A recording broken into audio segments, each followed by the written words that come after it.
Welcome back to Constitution Actually, where we review the U.S. Constitution and other writings. Day 28, Citizens United. What is that? Let's explain it simply. Citizens United might be the most talked about, least understood Supreme Court case of our lifetime. People invoke it constantly, using to mean something it didn't actually decide. So let's do the thing this channel does. Let's look at what ruling actually said.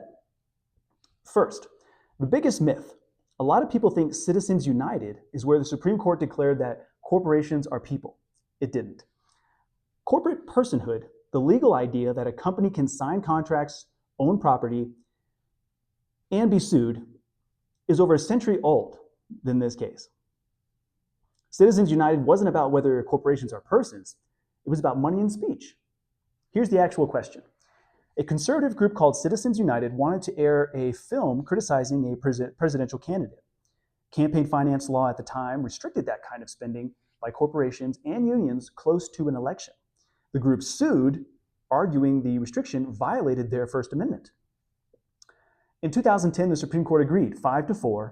The core reasoning, political spending is a form of protected speech, and the government can't ban corporations or unions from spending money independently to support or oppose candidates.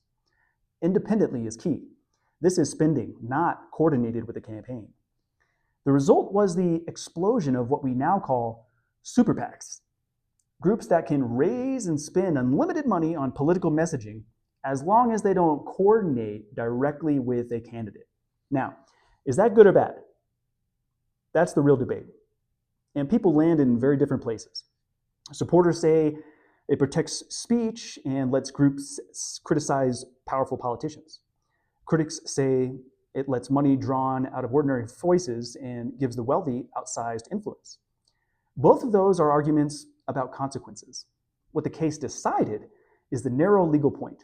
Independent political spending is protected speech. So Citizens United didn't make corporations people, and it didn't legalize bribery. Two things it gets blamed for. It ruled that independent political spending is speech the government can't ban. Whether that was the right call is a genuine debate. But now you're arguing about what actually happened. Now you know.